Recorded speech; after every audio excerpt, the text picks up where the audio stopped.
Alô galerinha, aqui é o Páscoa de novo, mais um vídeo, mais uma leitura do livro. Putz, eu fiquei tanto tempo sem fazer aqui por causa de um monte de coisa que aconteceu.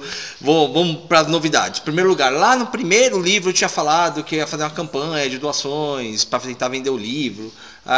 Eu desisti já disso daí, eu vou fazer o seguinte, eu estou tentando colocar o livro na Amazon. Então, eu estou tentando fazer uma versão online e digitar, impressa para vocês poderem baixar. Não sei como vai fazer isso, tem que me cadastrar, eu estou tentando fazer, eu tenho que mexer no conteúdo. Então isso vai demorar um pouquinho. Então quando ele tiver, vai estar lá na Amazon, mas quem quiser baixar o livro de graça, tem lá no bicicleteiro.org, você vai lá, vai em livros. Você vai em O Bicicleteiro, se eu não me engano, na aba livros, e ali vai aparecer os dois livros, você tem um link lá para você baixar o livro em PDF, para ler junto com a gente aqui. Mas se não quiser baixar o livro lá, vai acompanhando aqui que vai dar na mesma também. E outra coisa, eu vou mudar agora, não vai ter mais esse negócio de fazer toda quinta, toda sexta, toda quarta, não. Vai ser assim, eu vou vir aqui, agora eu estou começando a gravar, eu vou tentar gravar pelo menos uns 4 vídeos. Aí que eu gravei esses 4, eu edito um e solto. Daí no dia seguinte, se eu conseguir editar o outro e já soltar, eu já solto no dia seguinte e vai assim por diante. Então acompanhe aqui o canal, sempre marquem as notificações se você realmente quiser ver o vídeo e não perder nenhum. Ou senão você vai lá na playlist, eu tenho uma playlist do livro, você vai assistindo por ali. Então você vai do começo, do primeiro até o final. Ou quem quiser vir ver, é o seguinte, vocês veem como vocês quiserem. Para mim o mais importante é vocês estarem assistindo também, ou lendo, ou acompanhando aqui, tanto faz. É isso, o último vídeo a gente tinha acabado de chegar em Bauru, e depois de Bauru seguir adiante, eu vou começar a leitura. E outra coisa, eu não estou lendo antes o livro, até porque eu estou relendo eles com vocês. Vai ter alguns momentos que eu vou dar uma engasgada, às vezes eu me emociono, como aconteceu no último vídeo. É normal, eu quero eu quero ler esse livro de uma forma que seja emocionante também para vocês. Vocês sintam a emoção que eu estou sentindo ao escrever, que eu senti ao escrever e que eu estou sentindo ao reler também. Então está sendo tudo meio que na loucura. Eu só estou copiando aqui e lendo. Então vamos lá. Capítulo 1.7. Desabafo, eu não sou maluco. De Bauru, segui até a cidade de Iacanga, uma cidade que fica às margens do Tietê. Foram 50 km de pedal, mas posso dizer que foi um dia bastante tenso. Minha opção seria pedalar pela SP-321, uma rodovia vicinal sem acostamento e com muito tráfego de veículos.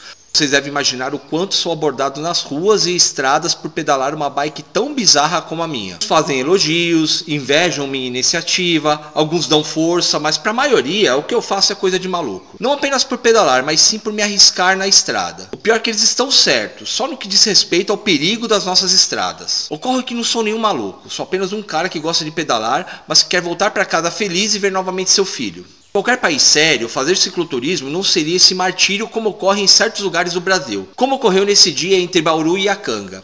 Essa estrada é péssima, sem acostamento, lotada de motoristas insanos, sem nenhuma fiscalização, ou seja, um prato cheio para os fãs de Felipe Massa. A lei é clara, ao se aproximar de um ciclista, o motorista deve reduzir a velocidade e ultrapassar com segurança, mas nos 50 km desse dia apenas 2 motoristas fizeram isso. E com certeza, não porque conhecem a lei, mas porque fazem parte de uma minoria de motoristas que se importam com a segurança de quem está fora dos seus tanques de guerra. Havia outra alternativa para evitar essa rodovia? Sim, mas infelizmente os ciclistas de Bauru não souberam me explicar o caminho sem a companhia ou o trajeto marcado no GPS. Seriam grandes as chances de me perder. Aí que entra meu desejo de trabalhar para mapear rotas cicloturísticas. Com a tecnologia do nosso lado, não precisaríamos mais depender da boa vontade dos nossos governantes e, consequentemente, gerar uma demanda. Um amigo estava no Canadá e resolveu ir pedalando até outra cidade, olhar o mapa e seguir o caminho mais óbvio, pela rodovia. Uma estrada larga, com grande acostamento, bem sinalizada, asfalto impecável. Mas eles notaram que os demais motoristas acenavam como se quisessem avisar algo. Sem contar que reduziam muito a velocidade e ainda passavam a metros de distância deles. De repente encosta uma viatura, desce um funcionário e manda eles colocar as bikes no carro de forma até meio rude. Subiram no carro e saíram da rodovia. Quando estavam em segurança, o agente, bem mais simpático, perguntou se eram turistas. Eles responderam, sim, somos argentinos. Se é para queimar o filme, que seja dos hermanos. Então a gente abriu um mapa, indicou uma rodovia secundária onde eles poderiam pedalar com segurança e até lhes deu o mapa de presente. Esse é só um exemplo de civilidade. Na Alemanha existem mais de 65 mil quilômetros de vias para ciclistas, todas sinalizadas. Existem até rodovias ligando cidades onde só é possível transitar a pé ou de bicicleta. Não é à toa que apenas o cicloturismo na Alemanha movimenta 5 bilhões de euros por ano, números de 2008. Enfim, não quero ser maluco, e minha definição de aventureiro está em vencer dificuldades e limites e não me arriscar devido à estupidez humana. Mas tenho que concordar com quem assim me considera, pois estamos longe de termos um nível de civilidade que gostaríamos. O que me espanta é que o povo brasileiro é extremamente atencioso e acolhedor, mas o número significativo dessas pessoas, quando entram num carro, se transformam num monstro, como naquele motorista maluco do Pateta no filme Motormania. Para motoristas assim, parece que a única coisa que importa é chegar rápido ao seu destino, mesmo se tiver que ceifar algumas vidas no caminho, quando não a dele mesmo. Cheguei a Iacanga depois do martírio de ter que pedalar naquela péssima estrada e acampei num camping na beira de um braço do Tietê. Paguei R$5 pela noite e dormi com relativa segurança. Até poderia acampar na parte pública do rio, mas teria dois problemas. O primeiro seria aguentar a praga da proliferação desses carros com sons mais potentes que muitos trio elétricos. Como eu estava do outro lado do rio e o som chegava um pouco mais abafado, passei a noite inteira com aquele barulho que alguns chamam de música, mais popularmente conhecido como modão. Mesmo do outro lado do rio já foi um martírio. Imagina se eu acampasse na praia pública da cidade ao lado deles. Outro problema é a junção de jovens, turba, noite, bebida, muitas vezes perigosa. Para algum bêbado achar interessante tirar onda com um ciclista ali acampado, a distância não era muito grande. Portanto, preferi evitar maiores problemas e gastei R$5 para passar uma noite mais tranquila. Esse é um dos principais problemas de acampar dentro de zonas urbanas. Vamos fazer um adendo aqui. Quando eu fiz esse vídeo aí, naquela época já era complicado pedalar no Brasil. Melhorou um pouco de lá para cá, 10 anos parece que não, mas a cultura da bicicleta espalhou pelo Brasil e melhorou um pouco, mas ainda está longe do ideal. Um ciclista europeu vem para cá e ele fica doido, né? Ele vai achar que vai morrer. Primeira pedalada que ele dá por aí, mas aí a gente acaba se acostumando com isso. Foi um dia assim meio corrido, eu só passei raiva mesmo, então eu acabei registrando isso daí, mas foi interessante. Aí nada de preconceito contra o modão, eu até gosto de algumas músicas sertanejas, algumas, né? Não todas, mas era complicado, era só isso que eu ouvia, aquele som alto lá, a viagem inteira, foi complicado, chega uma hora de tanto que você ouvisse, você já empapuça. Vale lembrar que passaram também 10 anos, né? Minhas ideias mudaram muito, eu tinha muitos preconceitos lá que foram sumindo com o passar do tempo, isso é natural com todo mundo. Então todo mundo quando tem 30 anos pensa de um jeito, quando chegar aos 40 pensa de outro. O problema é depois dos 40 você continuar pensando merda, até 30 anos você pode pensar merda à vontade que a gente geralmente muda. Agora quem chegou nos 40 continua pensando, tendo aqueles pensamentos meio maluco, esses aí vai pro resto da vida. Capítulo 1.8 Liberdade e solidariedade. O mais gostoso de uma cicloviagem é ter a liberdade de mudar seu rumo quando convier e puder contar com a solidariedade das pessoas. Acredito muito nas pessoas, na capacidade do ser humano em ajudar o próximo sem esperar nada em troca. Posso afirmar que um dos motivos que me levaram a encarar essa estrada foi a tentativa de resgatar a esperança no ser humano, algo que estava perdendo devido a alguns acontecimentos nessa pauliceia desvairada. Apesar dessa recente falta de esperança, tinha certeza que encontraria pessoas solidárias que mudariam meu destino. Saí de Iacanga com o objetivo de chegar a Borborema. Pedalei uns 20 km até a barragem de Ibitinga no rio Tietê, pela horrível estrada que pedalei no dia anterior. Assim que consegui cruzar o rio sobre a represa de Ibitinga, passei a procurar alguma rota para poder sair daquela estrada. A menos de 1 quilômetro da usina há um trevo onde havia um carro parado. Perguntei a eles se havia uma rota alternativa até Borborema, que evitasse o asfalto, e eles desconheciam. Papo vai, papo vem, contei detalhes da minha aventura, das minhas motivações, e não demorou muito para surgir um convite.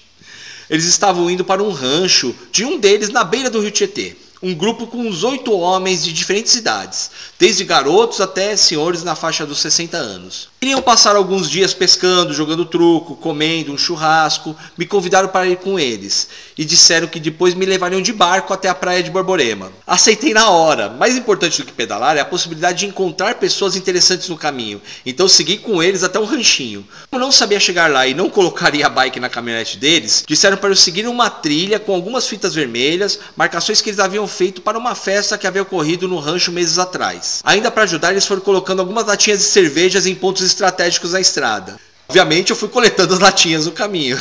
Consegui chegar a um belo ranchinho na beira do rio Tietê. Um chopinho, churrasquinho, muito truco e horas de conversas depois, somada a muitos litros de chopp. Litros de chopes!